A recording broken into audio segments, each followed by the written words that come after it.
ngekhetha uNkosi inyanga yezulu ehlelwa seNazaretha. Amen. Bazalwane, bekade ngisindisiwe. Ngithanda ukubonga amandla kaShembe indlela angenzele ngayo umusa empilweni yami. Njengoba ngakade ngisindisiwe, beke kufike nje enhlizweni yami ukuthi kambe leli bandla njengoba likhulu kangaka ngingake ngikhonze imilomo noma mhlawumbe kuthiwa uma ngabe kuphele zonke iy'nkonzo uma kuthiwa kusele lona kuphela. Enhlizweni yami nje bengeke ngithi nje cha, angisoze nje ngasonta leli bandla. Akekho umuntu ophilayo emhlabeni ongaba uNkulunkulu ngaphandle kaNkulunkulu lo engimkhonzayo. Bangcwele, ngifuna ukusho ukuthi ngake ngaphupha izwi lingitshela abantu abadala ngoba mina ngikhule ngaphandle kwesisekelo. Ngizalelwe ekhaya, ngikhulele komalume abantu abangasekho bekade bengakhona ukhonza zona lezi zinkonzo. Ngibona ukuthi ukufunda kwami nokukhula kwami nakho konke ngiphume esikoleni ngithola umsebenzi ngisebenza kahle.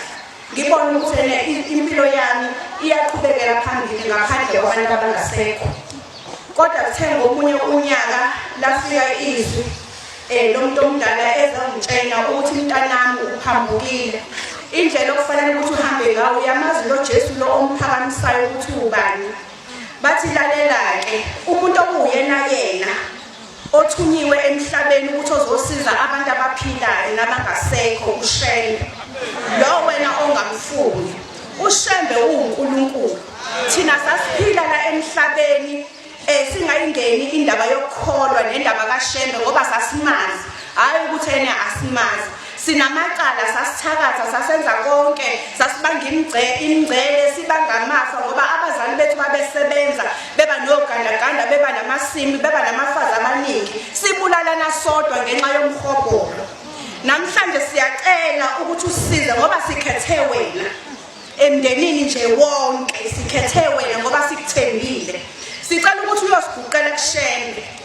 Usinikelele amacala, usigqokele ingubo emhlophe uNazaretha, usenzele amathikithi, usihlambulule sigezwe. Bangcwele, ngathi mangabe ngiyibheka le ndaba kwathi ngolunye usuku ngithule nje ngisaqhubeka nensindiso. Wafika uShembe kumina engazuthi kodwa engakafiki uyaqashwa emsebenzini, mhlambe ulayini engangikade ngumile ngathi ngidisparate ngifuna umsebenzi. Ngithe sengu-number 3 abantu ababekhona mhlambe babelabo 50,000 bebambile ulayini. Ngithe sengu-number 3 kukhona uShembe umqalisi wendlela ngokulandelana kwabo. Ngaleso sikhathi engathi ngangibaza amagama abo kanti into kaShembe nje ngangafuna ukuyilalela. Kodwa ngibazi njengokuba engazuthi kune-desk la kwenziwa i-interview, kodwa engiqaphelayo wonke umuntu osuke ekhona la akabuyele emuva ethi akaqashwanga. Babeqashwa bahambe baye phambili. Mina-ke ngithanda ngabe ngu-number 3 ngathi oShembe laba, hayi mina ngeke ngixakele impela kodwa ngeke nguthathe umsebenzi kaShembe. Emveni kwalokho uShembe unyazi lezulu lo khona manje ngoba ngiphenduke ngoJulayi bengiqala ukumbona ngamehlo enyama. Ngabona ukuthi hayibo uyena lo baba, ngaba nenhlanhla futhi ngalo lolo suku ngayothola futhi isibusiso ngiqala ukufika wathi asize phambili. Bakhuphuka futhi abantu abadala phambi kwalo unyazi, bakhuluma bayibongela basho ukuthi thina besingakufuni. Kodwa manje lesibonile ukuthi uNkulunkulu uyasiza, siyabonga besingazi sicela into ethelele. Engifuna ukusho bangcwele ukuthi uShembe ungithandile ngingamthandanga. Ngingamazi inhlobo ukuthi ungubani. Ngibonga ithuba ngoba angizange ngishunyayezwe umuntu, angizange ngize ngitshene umuntu ngoShembe. Angizange ngitshene futhi nendlela zakhe futhi kuningi kakhulu bangcwele ngeke ngize ngichaze ngoba kungadla isikhathi. Asengikhombise zona nanokuthi ngizongena emanzini wangichazela ukuthi ngizofaka ubaba uNtombela ngangamazi. Bangcwele ngaphinde futhi ngaphupha futhi ekhaya lemphefumulo. Uma ngabe ngiliphupha abantu abadala becela ukuthi ngizoba ucela ngibangenele phakathi kwaleli khaya ngoba bona la bekhona basesigodini sosizi nenhlupheko. Abakubona ukukhanya bathi kangangoba mzukulu mangabe usukubeka umunwe phambi kwamehlakho ungawuboni kumnyama kakhulu kwathiwa sibonani. thina la sikhona sizwana ngamazwi asemhlabeni ukuthi sasikade sikhuluma kanjani sisaphila emhlabeni uyazi ukuthi kwakade kusibanibani njengoba sasikade sizondana futhi sisendaweni ezihlukahlukene ngoba sasingazwani nalowo uyiqeqebana nalowo uyiqeqebana nezingane zakhe kanjani ekhele emphefumulo ke mangabe ufika basho ukuthi kuyofanele ukuthi uphatheke izidlo ke ozofika nazo ke bayichazake base bayasho ukuthi ene uyobuphathele thina ngoba zange size senze kahle la sikhona siphila ngodaka kangangokuba mina ke ekhaya isikhathi esiningi nje ngiphila ngalo udaka ngidla umhlabathi kwathiwa akusiwena usuke udlela thina ngiyafisa ke namhlanje ukuthi njengoba nginyathelile ngisenzile isithembiso bangcwele ukuthi wona lo mhlabathi engudlayo kusukela namhlanje ngingaphinde ngize ngudle amen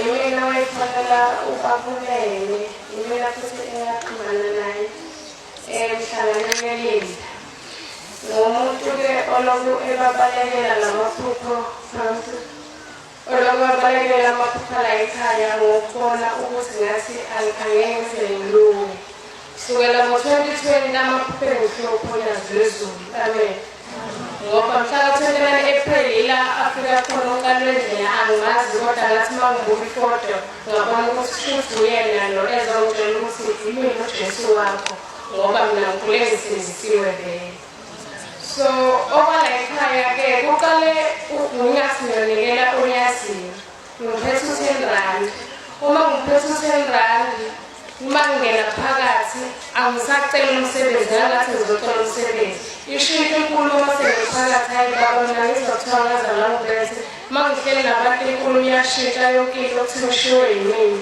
avela athi uhluka isiphiwo nesiphiwo kakhulu woza la kimi uma ngiza kuye kwakunendawo engathi umgede nje emnyama ashisa impepho la phezulu kuyakhanya lakithi kumnyama la ngenzani athi bingelela nabo gogo wakho basekhaya bomama wakho ngibuza ukuthi baphi athina akho indawo emnyama suthi ngithi baphi athina abathanzani bonani bomakhona usho uyazi noNazaretha luthi thanzani bonani bomakhona ngibabingelela sanibonani bomakhona ngiyamngabaza nayo nomuntu othabingelela bomakhona ngoba phela ngiyayibuza ubazi kanjani ngibingelela kodwa sanibonani bomakhona thani bathakazela sanibonani bomkhulelo sanibonani bomkhulelo uma ngiphaphama ekuseni ngiyabuza angilona iNazaretha ngiyalalela ngibonga ngibingelela isundeni nami usendaweni emnyama ukukuphi sukusesigodini sosizi uyabizwa wena ozomdabula ngiphinde ngigcwale ikhotha ngihlahlahle ngibalekele le ndaba